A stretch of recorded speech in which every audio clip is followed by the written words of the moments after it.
Então, pessoal, vamos dar sequência aí aos artigos que estão faltando. Vamos tentar matar agora até o artigo 211 para a gente poder depois entrar na parte do custeio da educação no próximo vídeo, que eu acho que vai ser um vídeo um pouco mais extenso. Mas esse, vamos lá. O 209 é rapidinho. Ele fala sobre o ensino que pode ser garantido à iniciativa privada. Lembra?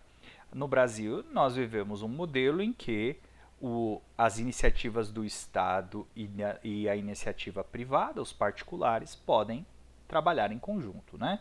A educação ela é um direito de todos e ela não é um monopólio do Estado. Né? Ela não é um monopólio público do Estado brasileiro.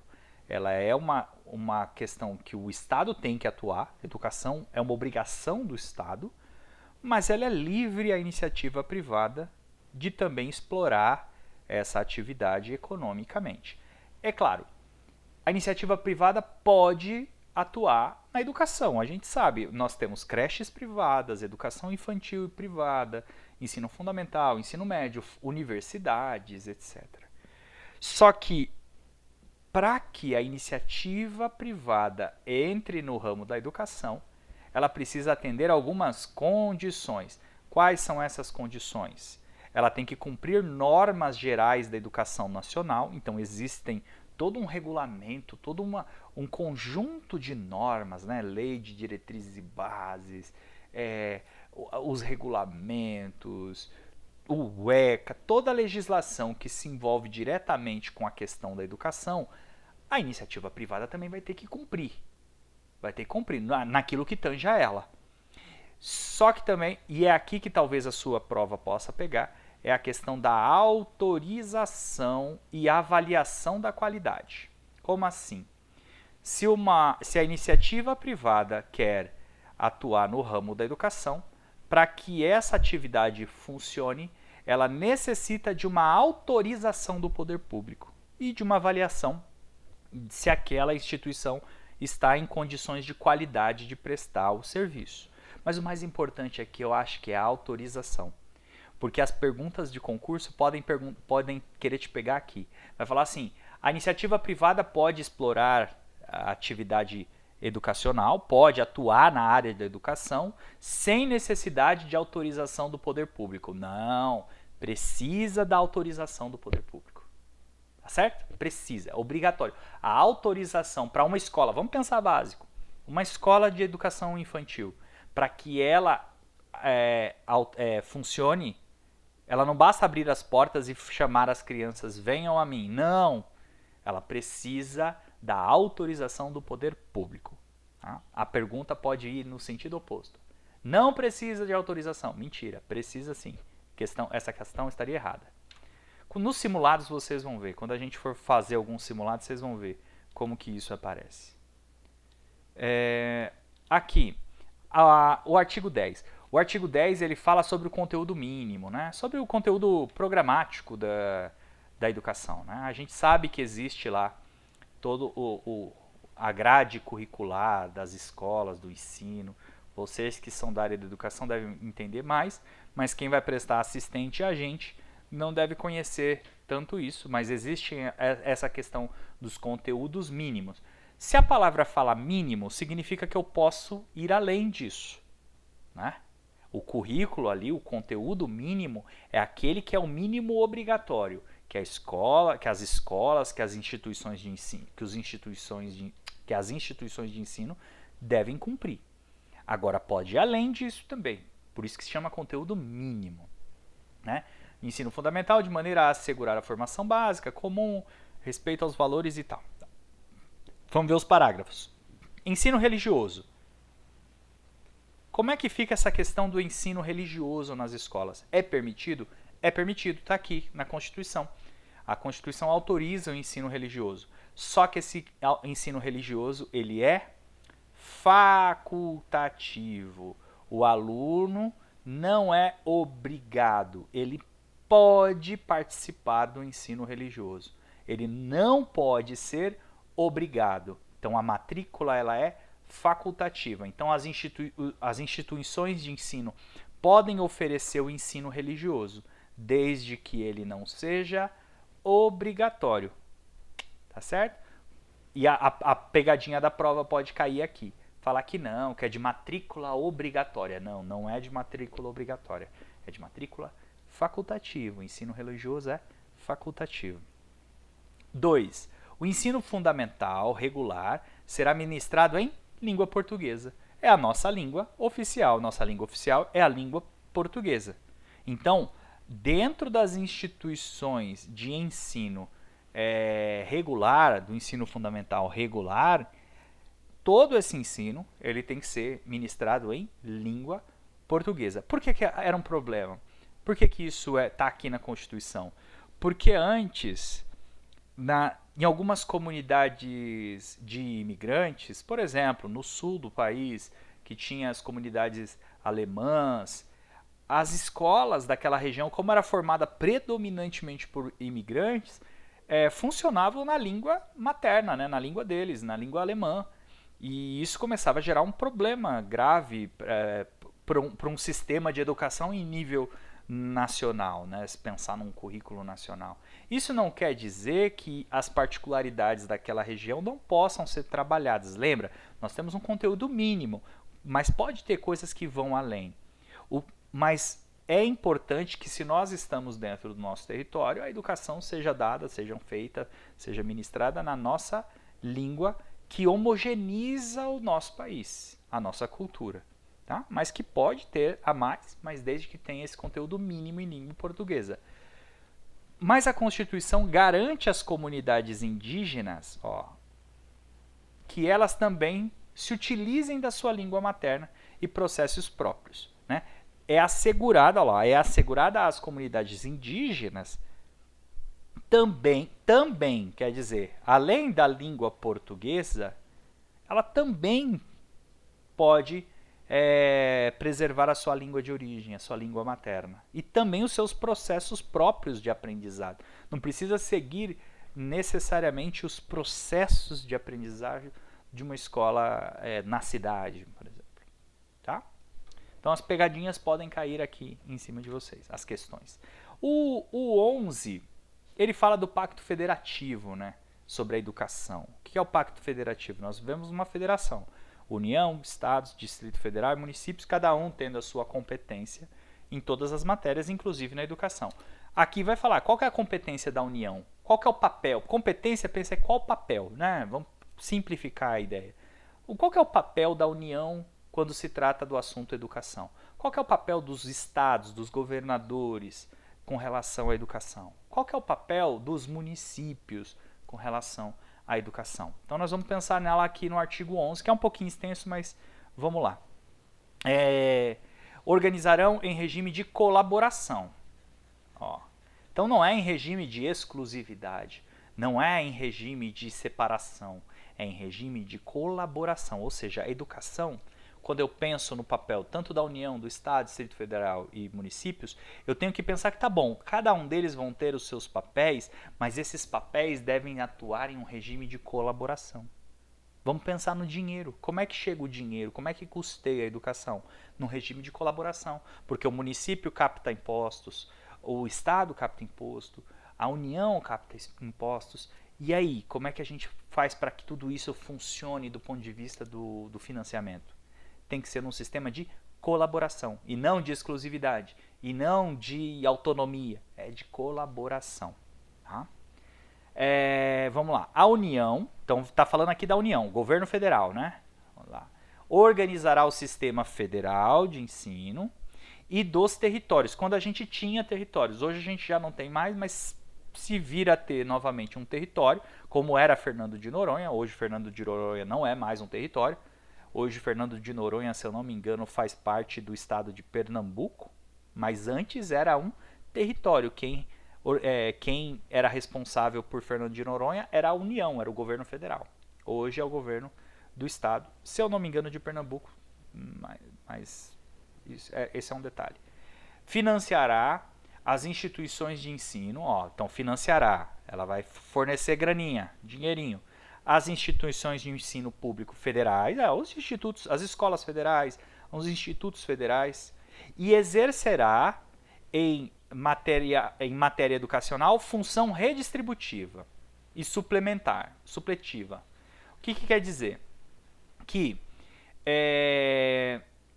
ela vai redistribuir o dinheiro arrecadado com os impostos para os estados e para os municípios, para que os estados e os municípios acabem financiando sua própria educação. Então, veja, a União, ela financia os seus próprios institutos de ensino, que são os institutos de ensino federal, e distribui dinheiro para os estados e para os municípios. E o que é atuar de forma supletiva? Significa que aquilo que faltar em um determinado estado e um determinado município, a União ela vai suplementar, ela vai colocar um dinheiro a mais para que isso aconteça de forma equilibrada. Lembra que a educação ela tem que acontecer de forma equilibrada, para garantir a redução das desigualdades regionais. É uma garantia também lá do início da Constituição, artigo 1º, 2º, 3º e 4º, que está ali dentro dos princípios fundamentais, dos fundamentos da República, propriamente dito. Né? De acordo com de forma a garantir equalização, olha lá o que eu estou falando, para equalizar, para equilibrar a balança, né? De oportunidades educacionais e padrão mínimo de qualidade, mediante assistência técnica e financeira aos estados, ao Distrito Federal e aos municípios. Então, esse é o papel da União: financiar suas próprias instituições de ensino e redistribuir o dinheiro aos outros entes federativos e suplementar naquilo que for necessário. Aos municípios, qual que é o papel dos municípios? Os municípios, eles atuam prioritariamente, cuidado com essa palavra, no ensino fundamental e na educação infantil. Que lembra que a educação infantil, a gente tem uma subdivisão aqui. A gente tem as creches e a gente tem a pré-escola. Certo? Que vai do 0 aos 5 anos, que nós vimos no vídeo passado. Então, ela atua prioritariamente. Quer dizer, a prioridade dos municípios é cuidar do ensino fundamental e da educação infantil. O município pode atuar na educação do ensino médio? Pode. O município pode ter universidade? Pode. Pode ter faculdade? Pode. Mas ele só pode depois que ele resolver o problema do ensino fundamental e da educação infantil. Porque ele tem prioridade. Prioridade é aquilo que vem primeiro. Então, a prioridade do município é ensino fundamental e ensino infantil.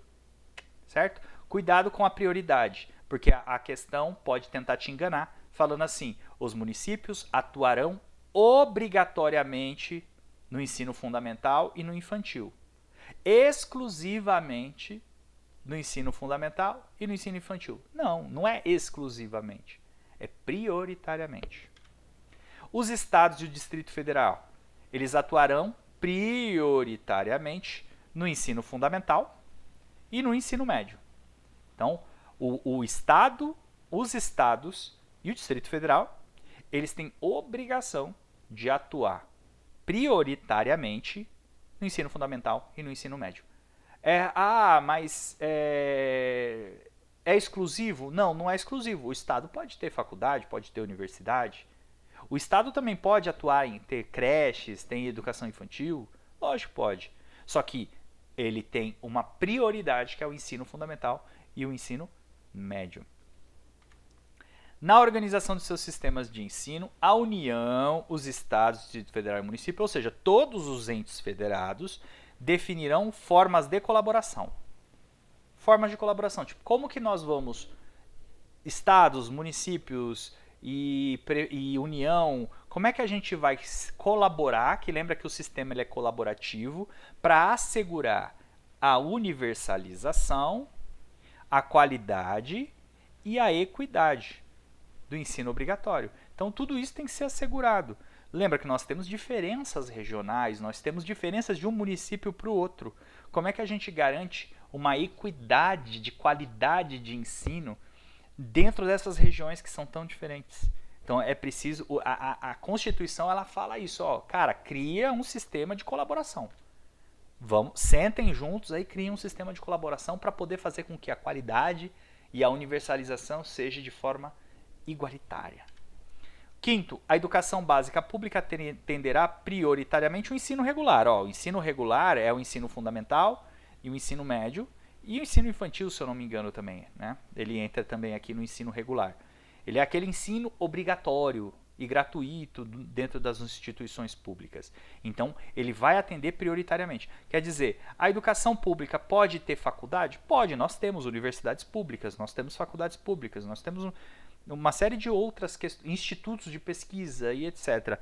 Mas, prioritariamente, a educação tem que cuidar da educação básica regular, né? O ensino fundamental, o ensino médio. Essa é uma prioridade do Estado. Tá? Então, cuidado com essa palavra prioridade, prioritariamente. Ele pode colocar aqui, ó, a educação básica pública atenderá obrigatoriamente, atenderá exclusivamente ao ensino regular. Não, não é exclusivamente. Entra aqui, por exemplo, as creches. Se eu pensar nas creches, as creches não entram aqui também, numa obrigação da educação do Estado? Pô, entra também. Só que primeiro o Estado tem que resolver o ensino regular. 6. A União, os Estados, Distrito Federal e os municípios exercerão ações redistributivas em relação às suas escolas. Lembra que a ideia é da equidade, equilibrar a balança. Nós temos diferenças regionais, diferenças entre municípios. E como é que eu garanto que o dinheiro que vai chegar tanto para um município muito rico como para um município pobre, esse dinheiro seja proporcional de forma a garantir uma qualidade e um acesso igualitário nos dois municípios, de forma equilibrada. Então, para isso, vai ter que haver ações redistributivas, para que dentro de um próprio município, vamos pensar mais básico, dentro de um próprio município, imagina, e um município maiorzinho, né, um município que tem uma quantidade maior de habitantes, mais de 100 mil habitantes, por exemplo, o próprio município vai ter diferenças dentro dele. Como que eu garanto dentro do meu município que eu redistribua as verbas e as escolas e os alunos de forma a garantir uma equidade de acesso dentro do próprio município? Então, ou seja, eu tenho que ter uma ação redistributiva em relação às suas escolas. O próprio ente federativo ele tem que conseguir equilibrar dentro dele mesmo essas ações redistributivas para garantir o acesso igualitário, equitativo a todos. 7. O padrão mínimo de qualidade de que trata o primeiro parágrafo deste artigo considerará as condições adequadas de oferta e terá como referência o custo aluno-qualidade, pactuados em regime de colaboração na forma da disposta na lei complementar, conforme o parágrafo tal. Basicamente, o que está querendo dizer aqui é que essa qualidade mínima do ensino, para que ela seja equilibrada, lembra, nós estamos procurando aqui sempre equilibrar as coisas, ela precisa de ações de redistribuição. E quais seriam esses critérios de redistribuições para garantir essa equidade? Primeiro é se preocupar com essas condições adequadas de oferta. Então, como é que eu vou ofertar? Não adianta eu ofertar muitas vagas de ensino médio numa região que não tem tanta demanda, né? Não tem tanta procura. E como é que eu vou ter uma referência de qualidade? Aí eu vou ter uma referência de custo-qualidade por aluno. É um modo de fazer um cálculo que depois nós vamos ver no artigo 12 um pouquinho melhor como é que fica essa questão do custeio. Mas basicamente o que é que vai acontecer aqui? Vai haver uma redistribuição. Isso aqui é uma forma de se calcular como é que vai ser feita a redistribuição dos valores, que vão ser destinados a determinados entes federativos e a determinadas regiões. Isso daí a gente vai ver com um pouquinho mais de calma no artigo 12A e 13, que fala sobre a questão do custeio da educação. Tá? E aqui começa o 12, depois a gente entra nisso daqui. Então, basicamente, a gente viu sobre a iniciativa privada, lá no artigo 209. A gente viu aqui no 210 sobre a questão do conteúdo mínimo, da facultatividade da matrícula no ensino religioso, de que o ensino tem que ser feito em língua portuguesa, e vimos aqui também como é que fica a questão do Pacto Federativo do 211.